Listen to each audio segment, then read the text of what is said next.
अल्हम्दुलिल्लाहि रब्बिल आलमीन वस्सलातु वस्सलामु अला सय्यिदिल अंबिया वल मुरसलीन अम्मा बअदु फ़अऊज़ु बिल्लाहि मिनश शैतानिर रजीम बिस्मिल्लाहिर रहमानिर रहीम। तबलीगी जमात के देवबंदी आलिम तारिक जमील के बेटे की वफ़ात के हवाला से मिर्ज़ा जेहलमी ने 1 घंटा 41 मिनट का एक बयान अपलोड किया, जिसमें कुछ मसाइल और अकायद के हवाले से गुफ्तगू की है और अहले सुन्नत व जमात बरेलवियों के हवाले से भी मिर्ज़ा जेहलमी ने उसमें कुछ टॉन्ट की और उसमें कुछ मसाइल के हवाले से गुफ्तगू की है। और अपनी इस गुफ्तगू के आगाज़ में मिर्ज़ा जेहलमी ने इस बात का इजहार भी किया कि मैं जो है ना वो व्यूज़ लेने के लिए ये बयान रिकॉर्ड नहीं करवा रहा, चूँकि मैंने देखा कि सोशल मीडिया के ऊपर मुख्तलिफ लोगों ने, चाहे जिनका बैकग्राउंड लिबरल है चाहे जिनका बैकग्राउंड मजहबी है, तमाम लोगों ने इस पर व्लॉग्स बनाए हैं और इसमें लुत्फ़ फ्राई किया है, लोगों ने लुत्फ़ फ्राई किया है।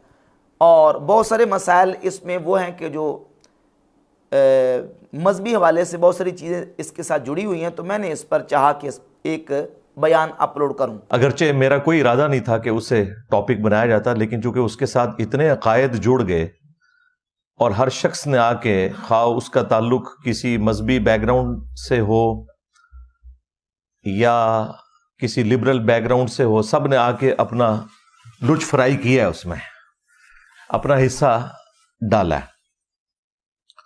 तो फिर मैंने इरादा किया कि इसको हम डिस्कस कर लें। और उसमें फिर मिर्ज़ा जेहलमी ने कुछ चीज़ों पर गुफ्तगू की है, जिनमें से सर फहरिस्त बिदअत का मसला और नमाज जनाजा के बाद दुआ का मसला मिर्ज़ा जेहलमी ने उस पर गुफ्तगू की और ये कहा कि देखें, तारिक जमील साहब ने अपने बेटे की नमाज जनाजा के बाद दुआ की तो बरेलवियों ने इस पर व्लॉग बनाना शुरू कर दिए। देखें कि नमाज जनाजा के बाद दुआ साबित होगी, क्योंकि तारिक जमील साहब ने नमाज जनाजा के बाद अपने बेटे के लिए दुआ की है, जबकि ये एक अहमकाना मिर्ज़ा जेहलमी का तबसरा है।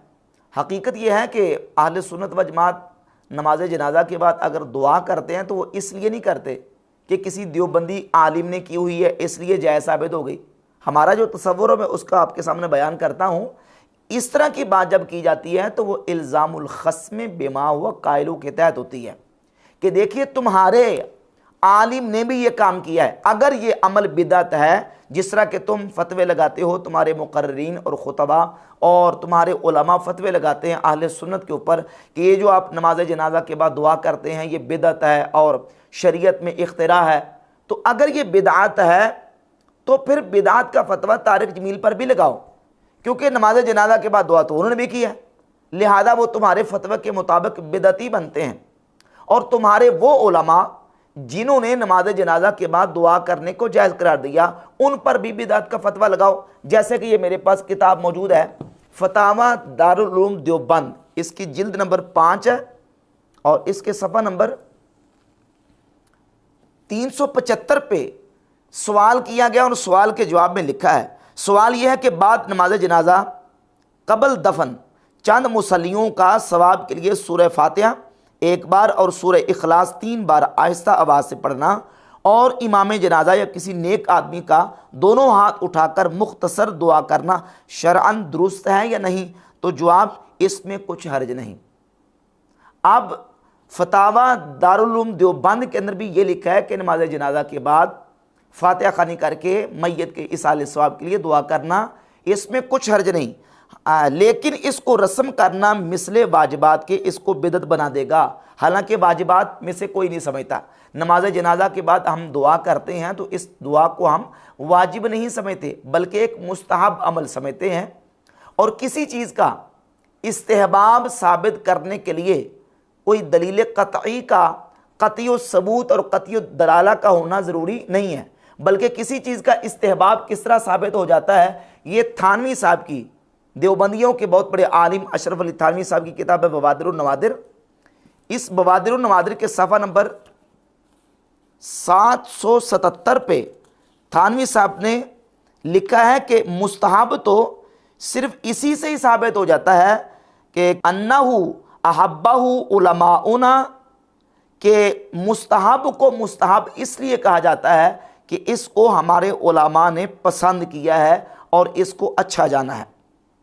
तो मुस्तहब के सबूत के लिए सिर्फ इतना ही काफ़ी है कि उलमा उसको पसंद करें। यह थानवी साहब लिख रहे हैं बवादिर नवादिर के अंदर। लिहाजा अहले सुन्नत व जमात अहनाफ, अहले सुन्नत व जमात बरेलवी, वो नमाज जनाजा के बाद दुआ को मुस्तहब समझते हैं।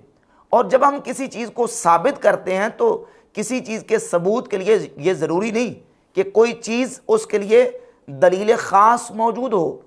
सहाबा इकराम अलैहिर्रिज़वान से लेकर आइमा दीन, उलमा, फ़ुक़हा कि आप मनाहज जो असालीब को देख लें, वो कुरान मजीद के उमूमात व इतलाक़ात से शुरू से इस्तदलाल करते आ रहे हैं। जब हम कुरान मजीद को देखते हैं तो एक आम हुक्म कुरान मजीद में मौजूद है। सूरतुल बकरा के अंदर अल्लाह रब्बुल इज़्ज़त इरशाद फरमाता है, उजीबु दाअवत दाई इदा दाआन, मैं दुआ करने वाले की दुआ को कबूल करता हूँ, इदा दाआन, जब मुझसे दुआ करे। इदा इल्म मानी की किताबें उठाकर देख लें, इदा लिउमूमिल वक्त, इदा उमूम वक्त के लिए आता है। यानी दुआ ये वो इबादत है जो इबादत गैर मौकूता है, जिसका वक्त मुकर्रर नहीं है कि बस इसी वक्त करनी है, बाकी इसके अलावा नहीं, बस इसी वक्त होगी। बल्कि ये दुआएं, ये जो इबादत है, ये इबादत गैर मौकूता है। यानी इसके लिए अल्लाह ने वक्त की कोई कैद नहीं रखी, बल्कि आम वक्त का बयान कर दिया कि जब भी बंदा अल्लाह रब्बुल इज़्ज़त की बारगाह में दुआ करता है तो अल्लाह ताला बंदे की दुआ को कबूल फरमा लेता है। और ये हुक्म आम है। अब फजर की नमाज के बाद करे, ज़ोहर के बाद करे, असर के बाद, मगरिब के बाद, इशा के बाद, जुमा के बाद, नमाज ईदैन के बाद, तरावी के बाद, नमाज जनाजा के बाद, वो जब भी दुआ करेगा कुरान मजीद के इसी आम हुक्म के तहत होगा। लिहाजा नमाज जनाजा के बाद भी दुआ करना बिल्कुल जायज़ व मुस्तहब है, एक अच्छा अमल है और भलाई वाला अमल है। अब किसी चीज़ के जवाज़ के लिए जब उमूमात व इतलाक़ात से सबूत आ जाए तो उसकी मुमानत के लिए दलील ख़ास की ज़रूरत है। कोई दलील ऐसी लेके आए जिसमें मना किया गया हो कि नमाज जनाजा के बाद दुआ करना मना है। बल्कि थानवी साहब ने एक और उसूल लिखा, और ये उसूल सही बुखारी की हदीस से साबित है। हदीस में आपके सामने बयान करता हूँ, पहले उसूल समझ ले। बवादिर नवादिर के सफ़ा 458 पे अशरफ अली थानवी ने लिखा है, जवाज़ की दलील यही काफ़ी है कि आदम जवाज़ की कोई दलील नहीं। जवाज़ की दलील यही काफ़ी है कि आदम जवाज़ की कोई दलील नहीं। यानी किसी चीज़ के जायज़ होने के लिए इतना ही काफ़ी है कि उसके मना पर दलील नहीं है। जब तक मना पर दलील नहीं आएगी उस चीज़ को आप नाजायज़ नहीं कह सकते। और ये कायदा और कुलिया सही बुखारी की 4986 नंबर हदीस से साबित होता है। इमाम इब्न हजर अस्कलानी ने यह कायदा भी बयान किया, और सही बुखारी की पहले वो हदीस सुन ले। सैयदना अबू बकर सिद्दीक़ रज़ियल्लाहु ताला अन्हु के दौरे खिलाफत में जब कुरान के कुर्रा और हुफ़ाज़ शहीद होते जा रहे थे, हज़रत उमर फ़ारूक रज़ियल्लाहु ताला अन्हु ने हज़रत सिद्दीक़ अकबर रज़ियल्लाहु ताला अन्हु से ये कहा कि आप कुरान मजीद के हुफ़ाज़ को एक जगह पे इकट्ठा करके कुरान मजीद को जमा कर लें, कुरान एक जगह पे मुसहफ़ की शक्ल में जमा कर लें। तो अबू बकर सिद्दीक़ रज़ियल्लाहु ताला अन्हु ने हज़रत उमर से कहा, सही बुखारी 4986 नंबर हदीस है, फरमाया कैफ़ तफ़अलु शैअन लम यफ़अलहु रसूलुल्लाह सल्लल्लाहु अलैहि वआलिहि वसल्लम, ए उमर तुम वो काम कैसे करोगे जो काम रसूलुल्लाह सल्लल्लाहु अलैहि वआलिहि वसल्लम ने नहीं किया। ये एक समझे इश्काल था जो जनाब अबू बकर सिद्दीक़ रज़ियल्लाहु ताला अन्हु ने उस मकाम पे पेश किया। तो जनाब सैयदना फ़ारूक आज़म रज़ियल्लाहु ताला अन्हु ने उस पर जवाब दिया, हाज़ा वल्लाहि खैर, अल्लाह की कसम ये काम अच्छा है। अब देखिए, एक इश्काल था, उसका जवाब हुआ। इश्काल ये था कि यह काम रसूलुल्लाह ने नहीं किया। कैफ़ तफ़अलु शैअन लम यफ़अलहु रसूलुल्लाह सल्लल्लाहु अलैहि वसल्लम, जो काम रसूलुल्लाह ने नहीं किया तुम वो काम कैसे करोगे। तो हज़रत उमर ने ये नहीं कहा कि अमीरुल मोमिनीन आप खलीफतुर रसूल हैं, आपके पास ये अथॉरिटी है, आपके लिए जायज़ है कि आप ऐसा कोई काम कर सकते हैं जो अल्लाह के नबी ने ना किया हो। जवाज़ की दलील ये नहीं करार दी, बल्कि कहा हाज़ा वल्लाहि खैर, अल्लाह की कसम ये काम अच्छा है। यानी कर लेना चाहिए, अगरचे रसूलुल्लाह अलैहिस्सलातु वस्सलाम ने किया नहीं, करने का हुक्म दिया नहीं, लेकिन चूंकि काम के अंदर खैर है, भलाई है और काम अच्छा है, लिहाजा कर लेना चाहिए। तो सिद्दीक़ अकबर फरमाते लम यज़ल उमर युराजिउनी हत्ता शरह अल्लाहु सदरी, उमर मुझसे कहते रहे और मेरी तरफ मुराजात करते रहे, हत्ता शरह अल्लाहु सदरी, हत्ता कि अल्लाह ने मुझे शर सदर अता फरमाया, और यानी मैंने उमर की बात के साथ इत्तिफाक कर लिया। फिर ये लंबी डिटेल के साथ तफसीली हदीस मौजूद है।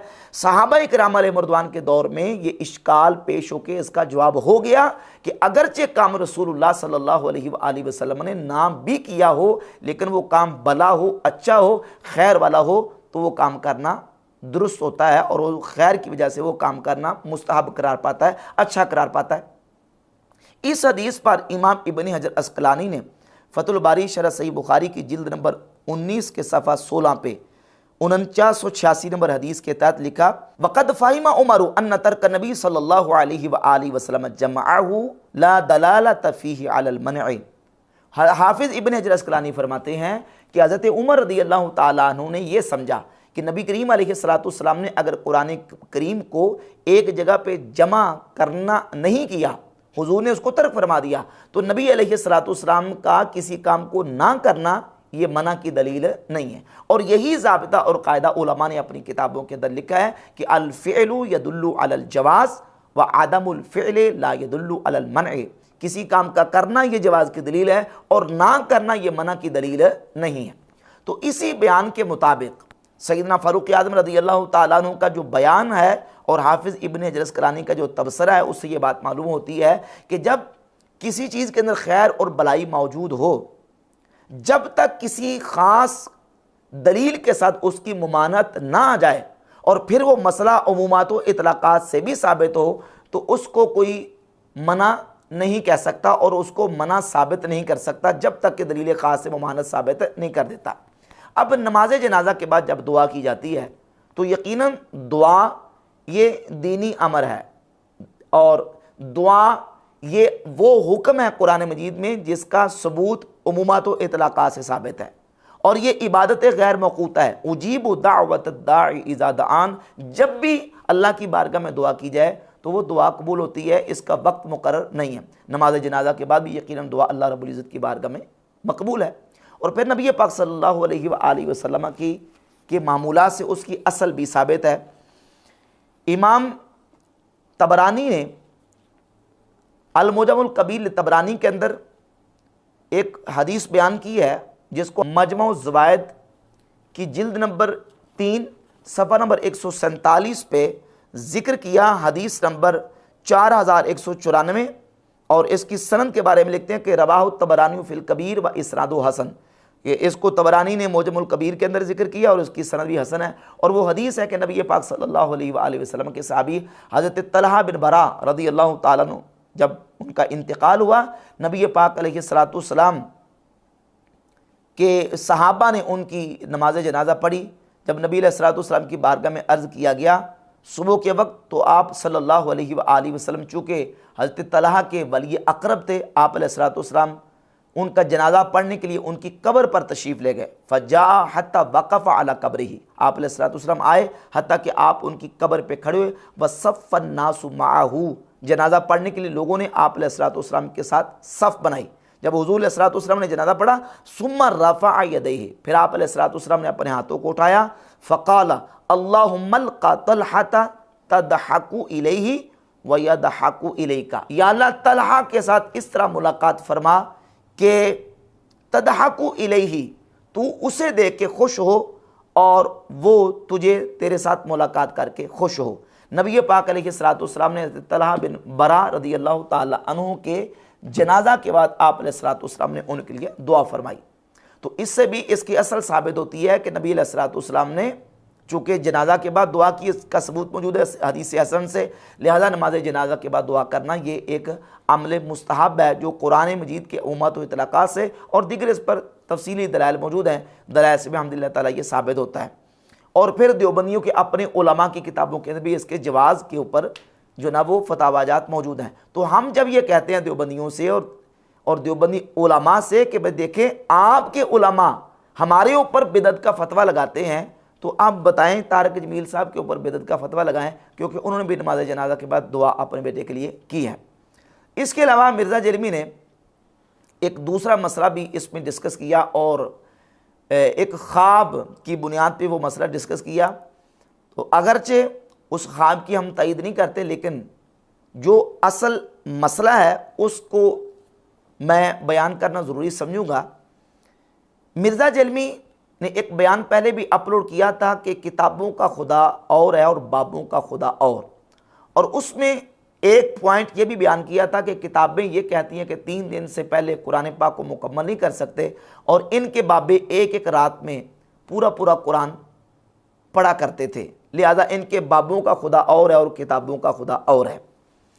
और बिहम्दिल्लाह ताला हमने दलाइल के साथ मिर्ज़ा जेलमी के इस दावे का रद्दो इब्ताल किया और साबित किया कि नबी पाक सल्लल्लाहु अलैहि वसल्लम के सहाबा, फिर सहाबा के ताबईन और ताबईन के बाद आइमा मुज्तहिदीन और उम्मत के बड़े बड़े आइमा उलमा और मुहद्दिसीन और फ़ुक़हा, वो भी एक एक रात में बल्कि एक एक रकअत में पूरा पूरा कुरान मजीद तिलावत किया करते थे। ये जामे तिरमिज़ी है। जामे तिरमिज़ी में मेरे पास जो नुस्खा है इसमें 2946 नंबर, इसके मुख्तलिफ नुस्खे हैं। 2946 नंबर जो हदीस है इसमें इमाम तिरमिज़ी रहमतुल्लाह हदीस बयान करने के बाद नीचे कमेंट्स जिक्र करते हैं, फतमा वरख़्ख़स फ़ीह बाज़ अहलिल इल्म, बाज़ अहले इल्म ने इसकी रुख्सत दी है कि एक रात में यानी 3 दिन से पहले भी कुरान मजीद पढ़ा जा सकता है। वरुविया अन उस्मान इब्न अफ़्फ़ान, हज़रत उस्मान इब्न अफ़्फ़ान रज़ियल्लाहु ताला अन्हु से ये रिवायत किया गया है, अन्नहु काना यक़रउल कुरान फ़ी रकअतिन यूतिरु बिहा, सैयदना उस्मान इब्न अफ़्फ़ान रज़ियल्लाहु ताला अन्हु वितर की एक रकअत में पूरा मुकम्मल कुरान मजीद पढ़ा करते थे। और यह सही सनद से साबित है सैयदना उस्मान गनी रज़ियल्लाहु ताला अन्हु से। इमाम अबू जाफ़र मोहम्मद बिन सलामा अत-तहावी ने शरह मानिल आसार में और इमाम अबू बकर इब्न अबी शैबा ने अपनी किताब अल मुसन्नफ के अंदर इसको बयान किया। और इसके अलावा सैयदना तमीम दारी रज़ियल्लाहु ताला अन्हु और सैयदना अब्दुल्ला इब्ने ज़ुबैर रज़ियल्लाहु ताला अन्हुमा, 2 सहाबा से भी ये बात सनद के साथ साबित है। शरह मानिल आसार में 1914 नंबर हदीस है अब्दुल्ला बिन ज़ुबैर के वाले से और सैयदना तमीम दारी के वाले से 1912 नंबर रिवायत है कि ये सहाबा भी एक एक रात में पूरा पूरा कुरान मजीद तिलावत किया करते थे। इसके अलावा सईद इब्न जुबैर, मुजाहिद ताबई, क़तादा इब्न दामा ताबी, अलकमा ताबई और दीगर और बहुत सारे ताबईन से भी ये साबित है कि वो एक एक रात में या एक एक रकत में पूरा पूरा कुरान मजीद तिलावत किया करते थे। इमाम मोहम्मद बिन इदरीस शाफ़ी रहमतुल्लाह से संदे सही के साथ ये साबित है कि इमाम शाफ़ी रहमतुल्लाह भी वो एक रात में पूरा कुरान मजीद पढ़ा करते थे। हिलियतुल औलिया में इमाम मुहद्दिस अबू नुअैम अल अस्फ़ानी ने इसको जिक्र किया। अब एक रात में पूरा कुरान, एक रकत में पूरा कुरान या एक रात में ज़्यादा कुरान मजीद पढ़ना, जहाँ तक आदत के साथ इन अमाल की मुनासबत का ताल्लुक़ है वहाँ तक तो हम उन औलिया अल्लाह के लिए मानेंगे कि यकीनन उन्होंने एक रात में पूरा पूरा कुरान मजीद तिलावत किया है। अब कई वाक़यात ऐसे हैं कि जिसमें एक से ज़्यादा 2-2, 4-4, 5-5, 8-8 कुरान मजीद रात में पढ़ने का जिक्र मौजूद है।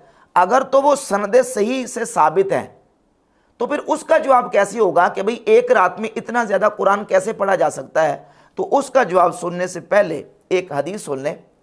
वो हदीस सही बुखारी के अंदर 3417 नंबर है। पहले हदीस सुनेंगे तो इंशाअल्लाह ये मसला आसान हो जाएगा। नबी पाक सल्लल्लाहु अलैहि वसल्लम ने इरशाद फरमाया, खुफ़िफ़ अला दाऊद अलैहिस्सलाम अल कुरान, दाऊद अलैहिस्सलाम पर कुरान को आसान कर दिया गया। कुरान से मुराद यहाँ ज़बूर है जो पढ़ी जाती थी उस वक्त जनाब सैयदना दाऊद अलैहिस्सलाम पढ़ा करते थे। उन पर कुरान को यानी ज़बूर को आसान कर दिया गया। वो हुक्म देते कि उनकी सवारी की जीन को कसा जाए, फ़यक़रउल कुरान क़ब्ल अन तुसरज दवाबुहु, तो अपनी सवारी की जीन कसे जाने से पहले दाऊद अलैहिस्सलाम कुरान की तिलावत मुकम्मल कर देते थे, यानी ज़बूर की तिलावत मुकम्मल फरमा देते थे। अब सवाल ये पैदा होता है कि सवारी की जीन कितनी देर में कसी जाती है? 10 मिनट, 20 मिनट, आधा घंटा, घंटा, कितना वक्त लग जाएगा? इतनी देर में क्या घोड़े की या सवारी की जीन कसे जाने से पहले पहले वो किताब जो कुरान मजीद से ज़्यादा हुजम के एतबार से ज़्यादा है, वो पूरी किताब सवारी की जीन कसे जाने से पहले क्या आदत के मुताबिक पढ़ी जा सकती है? तो जवाब है कि नहीं, आदतन ऐसा नहीं हो सकता कि एक इतनी बड़ी किताब को आधे घंटे, घंटे या 2 घंटे के अंदर पूरा मुकम्मल तिलावत किया जा सके। ये आदतन ऐसा नहीं हो सकता। तो ये तो सही बुखारी की 3417 नंबर हदीस है कि जनाब दाऊद अलैहिस्सलाम सवारी पर जीन कसे जाने से पहले पहले पूरी ज़बूर की तिलावत फरमा दिया करते थे। तो अब इसका जवाब क्या होगा? इसका जवाब ये है कि ये जो अमल दाऊद अलैहिस्सलाम से वाक़ हुआ, ये मोजज़ाना तौर पर हुआ, ये उनका मोजज़ा है। अब आ जाए मोजज़ा और करामत के हवाले से जो उलमा और मुहद्दिसीन ने लिखा है उसकी तरफ। इमाम बहकी ने दलाइलुन नबुव्वा के अंदर, हाफिज़ इब्ने कसीर ने अल बिदाया व निहाया के अंदर, दीगर बहुत सारे उलमा ने, मुल्ला अली कारी, दीगर मुहद्दिसीन ने इस बात को लिखा है कि जो चीज़ें अंबिया अलैहिमुस्सलातो तस्लीमात से मोजज़ा के तौर पर सादिर हुई, अगर वो अंबिया की खुसूसियात में से नहीं है तो वो चीज़ें उम्मत के औलिया से करामत के तौर पर सादिर हो सकती हैं। और वो जो उम्मत के औलिया से करामत के तौर पर सादिर होंगी वो दर हकीकत नबी पाक सल्लल्लाहु अलैहि वसल्लम का मोजज़ा कहलाएंगी, क्योंकि वली से जो करामत सादिर होती है वो नबी की सुन्नत और शरीयत की इत्तिबा की बरकत से होती है। लिहाजा वो जो वली की करामत है वो दर हकीकत नबी का मोजज़ा शुमार होगी। दलाइलुन नबुव्वा उठाकर देख लें और अल बिदाया व निहाया हाफिज़ इब्ने कसीर को उठाकर देख लें और दीगर मुहद्दिसीन के हवाला जात इस पर मौजूद हैं। लिहाजा अब जिन औलिया अल्लाह की तरफ अगर सनदे सही से साबित है मुहद्दिसीन उलमा या औलिया से कि उन्होंने एक रात में ज़्यादा कुरान मजीद तिलावत किए और आदत के मुताबिक हम देखें कि नहीं हो सकता, तो उसको अगर सनदे सही से साबित है तो इसका मतलब यह है कि ये उनसे करामत के तौर पर सादिर हुआ। और इसकी तौजीह खुद उलमा मुहद्दिसीन और मुहक्किकीन ने बयान किया। और फिर मैंने कितने हवाला जात दिए बिहम्दिल्लाह ताला के सहाबा इकराम, ताबईन, अतबा ताबईन और आइमा मुज्तहिदीन। इमाम बुखारी रहमतुल्लाह के हवाले से फतुल बारी शरह सही बुखारी में इमाम इब्ने जस्कलानी ने लिखा है कि वो रमज़ान शरीफ में 41 कुरान मजीद मुकम्मल किया करते थे। इमाम शाफ़ी रहमतुल्लाह के बारे में हिलियतुल औलिया के अंदर मौजूद है कि इमाम शाफ़ी रहमतुल्लाह एक कुरान मजीद मुकम्मल पढ़ा करते थे। इमाम अबू हनीफा रहमतुल्लाह के वाले से दीगर बहुत सारे आइमा के लिए पूरा डिटेल तफसील के साथ मैंने इस पर, अगर मैं यूँ कहूँ कि दर्जनों हवालाजात पेश किए जा सकते हैं तो बिहम्दिल्लाह ताला इस पर पेश किए जा सकते हैं। इसके अलावा फिर मिर्ज़ा जलमी ने एक और मसला इसमें डिस्कस किया, नबी पाक सल्लल्लाहु तआला अलैहि वसल्लम की ख्वाब में ज़ियारत का मसला। इस बात को तो माना कि नबी अलैहिस्सलाम की ख्वाब में ज़ियारत हो सकती है और सहाबा को भी हुई और सहाबा के बाद आइमा मुहद्दिसीन को भी नबी पाक अलैहिस्सलाम की ख्वाब में ज़ियारत हुई है।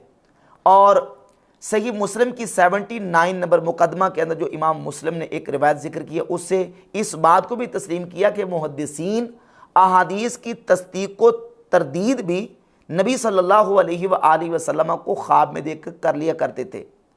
सही मुस्लिम के मुकदमा से 79 नंबर हदीस, एक तबा ताबी, 2 तबा ताबीन का जिक्र मिर्ज़ा जलमी ने किया कि उन्होंने नबी पाक अलैहिस्सलाम को ख्वाब में देखा और हुजूर की बारगाह में अब्बान बिन अबी अयाश की रिवायत पेश की तो आप सल्लल्लाहु अलैहि वसल्लम ने उन 1000 के करीब में से 5 या 6 रिवायात की तस्दीक फरमाई नबी अलैहिस्सलाम ने। और सुनन अबी दाऊद से 5077 नंबर रिवायत मिर्ज़ा जलमी ने बयान की, उसमें भी एक नबी सल्लल्लाहु अलैहि वसल्लम ने रिवायत की, आप अलैहिस्सलाम ने तस्दीक फरमाई। तो मिर्ज़ा जलमी इतना माना है कि रिवायात की तस्दीक मुहद्दिसीन ख्वाब में नबी अलैहिस्सलाम की ज़ियारत करके कर लिया करते थे। सवाल ये पैदा होता है कि अगर मुहद्दिसीन नबी अलैहिस्सलाम की अहादीस की तस्दीक हुजूर को ख्वाब में दे के कर लिया करते थे, तो अगर नूरुद्दीन जंगी की ख्वाब में नबी सल्लल्लाहु अलैहि वसल्लम तशरीफ़ ला के उन लोगों का बता दें कि जो नबी अलैहिस्सलाम की कब्र शरीफ के हवाले से बुरा नज़रिया रखते थे, तो ये मुहाल और नामुमकिन कैसे? जब ये वाक़या आता है तो फ़ौरन कह देता है कि ये वाक़या सही नहीं है, ये बस आप फिल्मों और ड्रामों में देखेंगे। और ये जो चीज़ें पेश तुम कर रहे हो, ये इनको किस तरीके से तुम फिर जस्टिफाई कर रहे हो? इसी तरीके से फिर ये भी कहा कि सही बुखारी में इमाम बुखारी हदीस लेके हैं कि नबी सल्लल्लाहु अलैहि वसल्लम की ख्वाब में ज़ियारत हो सकती है। और ख़ुद हुजूर का फरमान ये है कि नबी अलैहिस्सलाम ने फरमाया जिसने ख्वाब में मुझे देखा उसने मुझे ही देखा, फसयरानी फिल यक़ज़ाती, वो अनकरीब जागते हुए भी मुझे देखेगा और उसके साथ ही इमाम मोहम्मद बिन सीरीन का कौल इमाम बुखारी लेके आए हैं कि इमाम इब्न सीरीन फरमाते हैं कि मतलब यह है कि जिसने नबी अलैहिस्सलाम को हुजूर की सूरत में देखा उसने हुजूर ही को देखा। अब सवाल ये पैदा होता है कि मीठा मीठा तो तुम ले लेते हो और कड़वा कड़वा थू कर देते हो, जो तुम्हारे मकसद की बात होती है वो ले लेते हो, जो मकसद से हटकर होती है, जो जिससे तुम्हारा अकीदा और तुम्हारे अकीदे या तुम्हारी ख्वाहिश के ख़िलाफ़ बात आती है, वो कहते हो कि जनाब ये कुरान और हदीस के ख़िलाफ़ है। अब ये मोहम्मद बिन सीरीन कौन है? ये किसी सहाबी का नाम है? मोहम्मद बिन सीरीन ये एक बुज़ुर्ग हैं जिनको तुम बाबे कह के रिजेक्ट करते हो, और ये मोहम्मद बिन सीरीन वही हैं जिनके ऊपर मिर्ज़ा जरमी ने लानत की हुई है। सैयदना अबू हुरैरा के शागिर्द सैयदना अनस इब्न मालिक रदी अल्लाह तआला अन्हु के शागिर्द हैं हज़रत इमाम मोहम्मद बिन सीरीन रहमतुल्लाह, बहुत बड़े इमाम है, मुहद्दिस हैं, और ये वही हैं जिनसे सही मुस्लिम के मुकदमा में इमाम मुस्लिम रहमतुल्लाह अलैह ने 26 नंबर रिवायत जिक्र की है कि इमाम इब्न सीरीन फरमाते हैं कि इन्ना हाज़ल इल्म दीनुन फंजुरू अम्मन ताखुज़ून दीनकुम, ये इल्म दीन है, तुम ये देखो कि दीन किससे ले रहे हो। यानी दीन हासिल करने के लिए, दीन लेने के लिए तुमने पहले बंदे को देखना है कि वो बंदा कौन है और किससे, किस उत्साह से तुम दीन का इल्म हासिल कर रहे हो। बद अकीदा और बद मजहब से दीन की बात सुनने की इमाम मोहम्मद बिन सीरीन, जिनका हवाला, जिस बाबे का हवाला मिर्ज़ा जरमी दे रहा ना कि इमाम बुखारी ने उनका कौल जिक्र किया, वो ये कहते हैं बद अकीदा से हदीस नहीं लेनी और बद अकीदा से दीन की बात हासिल नहीं करनी। और फिर रिवायत नंबर 27 भी इन्हीं से है। वो फरमाते हैं कि जब फितने वाक़े नहीं हुए थे तो उलमा, सहाबा, ताबईन लोगों से हदीस ले लेते थे और ये पूछते नहीं थे कि किसने बयान की, उसका तज़किरा सुनाओ। लम्मा वक़ात फितना, जब फितना वाक़ हुआ, क़ालू सम्मू लना रिजालकुम, तो उन्होंने कहा कि हमारे सामने बयान करो कि तुम्हें किस शख्स ने ये हदीस बयान की है। फ़युनज़रू इला अहली सुन्नति फ़यूख़ज़ु हदीसुहुम, वो देखते, बस देखा जाता कि ये बयान करने वाला अहले सुन्नत है तो उसकी हदीस को ले लेते। वयुनज़रू इला अहलिल बिदअ फ़ला युख़ज़ु हदीसुहुम, और देखा जाता अगर वो सुन्नी नहीं होता था, अहले सुन्नत नहीं होता था, कोई बिदअती गुमराह होता था तो उसकी हदीस को कबूल नहीं करते थे। यानी बदअक़ीदा बिदअती शख्स जो है उसकी हदीस बयान की हुई भी उलमा, मुहद्दिसीन, सहाबा, ताबईन कबूल नहीं करते थे। ये इमाम मोहम्मद बिन सीरीन का कौल इमाम मुस्लिम ने जिक्र किया, लेकिन मिर्ज़ा जरमी इसको कबूल करने के लिए तैयार नहीं, बस अपनी ख्वाहिश के मुताबिक जब बात आती है तो उसको कबूल करता है। और यही मोहम्मद बिन सीरीन है जिनसे इमाम दारमी ने अपनी सुनन दारमी के अंदर ये रिवायत जिक्र की है कि इमाम मोहम्मद बिन सीरीन 2150 नंबर रिवायत है और बाब का उन्वान है बाबुन फ़ी रुयति रब्बि तआला फ़ी नौम, ख्वाब में अल्लाह तबारक व तआला को देखने का बयान। और 2150 नंबर रिवायत है, इमाम इब्न सीरीन फरमाते हैं मर आ रब्बहु फिल मनामी दाखिल जन्ना, जिसने ख्वाब में अल्लाह ताला का दीदार किया तो इसकी ताबीर ये है कि वो जन्नत में दाखिल होगा, वो जन्नत में दाखिल। ये इब्न सीरीन है जिनके कौल को, जिस बाबे के कौल को बयान करके ये कहता है कि इमाम बुखारी ने इनके कौल को जिक्र किया है। तो ये इमाम इब्न सीरीन रहमतुल्लाह अहले सुन्नत के इमाम हैं, अहले सुन्नत के बुज़ुर्ग हैं। ये वही हैं जिन पर मिर्ज़ा जरमी ने लानत की हुई है। बाकी नबी पाक सल्लल्लाहु अलैहि वसल्लम की ख्वाब में ज़ियारत, तो ये बिल इत्तिफाक अहादीस से इसका सबूत मौजूद है। अब जो सही बुखारी के अंदर हदीस मौजूद है 6994, 93, 94, 95, 96 और 97 ये मुतादद अहादीस मौजूद है। इन अहादीस के अंदर जो 6993 नंबर हदीस है इसमें यह लफ्ज़ मौजूद है कि नबी पाक अलैहिस्सलाम ने फरमाया मर्आनी फिल मनामी फसयरानी फिल यक़ज़ाती, जिसने मुझे ख्वाब में देखा पस अन करीब वो मुझे जागते हुए भी देखेगा। इसको बयान करने के बाद मिर्ज़ा जरमी ने यह कहा कि ख्वाब में तो नबी अलैहिस्सलाम की ज़ियारत हो सकती है, लेकिन ये जो बेदारी में ज़ियारत वाली बात है ना, ये जलालुद्दीन सयूती का झूठ है, ये जलालुद्दीन सयूती का झूठ है। जबकि ख्वाब में ज़ियारत वाली बात ये हदीस कह रही है फसयरानी फिल यक़ज़ाती, कि जिसने ख्वाब में मुझे देखा वो अन करीब जागते हुए भी मुझे देखेगा।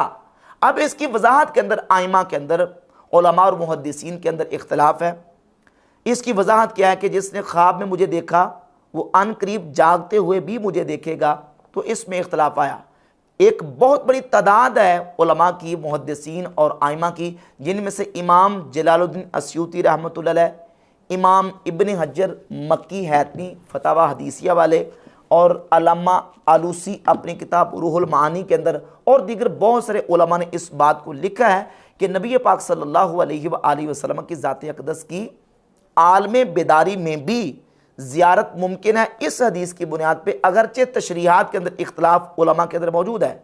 बाज़ उलमा ने इसका मतलब ये लिखा कि इसका माना यह है कि वो क़यामत वाले दिन मुझे देखेगा। इस पर फिर उलमा ने ताक़ुब किया कि अगर इसको इस माना में लिया जाए कि क़यामत वाले दिन देखेगा, तो फिर इसमें तो किसी की तखसीस नहीं है। जिसने ख्वाब में नबी अलैहिस्सलातु वस्सलाम को नहीं भी देखा, वो भी नबी अलैहिस्सलातु वस्सलाम की ज़ियारत करेगा क़यामत वाले दिन। तो अब ये जो हदीस है कि जिसने ख्वाब में मुझे देखा वो अनकरीब जागते भी मुझे देखेगा, ये तखसीस है उस शख्स की जिसने ख्वाब में देखा वो ज़ियारत करेगा आप अलैहिस्सलातु वस्सलाम की आलम बेदारी में। और जिन लोगों ने कहा कि ये नबी अलैहिस्सलाम के सहाबा के ख़ास है, यानी सहाबा अगर हुजूर को ख्वाब में देखेंगे तो जागते भी नबी अलैहिस्सलातु वस्सलाम की ज़ियारत करेंगे, ये तखसीस बिला मुखस्सिस है। इसका मुखस्सिस यानी दलील इसकी कोई उनके पास मौजूद नहीं है, ये ऐसा दावा है जो बिला दलील है। तो नबी पाक अलैहिस्सलातु वस्सलाम की ये हदीस, इस हदीस की बुनियाद पे आइमा और उलमा ने यह कहा है कि नबी पाक अलैहिस्सलातु वस्सलाम की आलम बेदारी में भी उस शख्स को ज़ियारत नसीब होगी जिसने ख्वाब में नबी पाक अलैहिस्सलातु वस्सलाम को देखा। अल्लामा आलूसी तफसीर रूहुल मानी में लिखते हैं कि फ़क़द वक़अत रुयतुहु सल्लल्लाहु अलैहि वसल्लम बाद वफ़ातिही लिग़ैरि वाहिदिन मिनल कामिलीना मिन हाज़िल उम्मती वल आख़ुज़ु मिन्हु यक़ज़तन। कहते हैं उम्मत के कामिलीन एक नहीं, गैर वाहिदिन, गैर वाहिद यानी कसीर तादाद में उम्मत के कामिलीन वो हैं जिन्होंने नबी पाक सल्लल्लाहु अलैहि वसल्लम की वफ़ात शरीफ के बाद हुजूर की ज़ियारत की है, और नबी करीम अलैहिस्सलातु वस्सलाम से जागते हुए भी उन्होंने आप सल्लल्लाहु अलैहि वसल्लम से इक्तिसाब फैज़ किया है।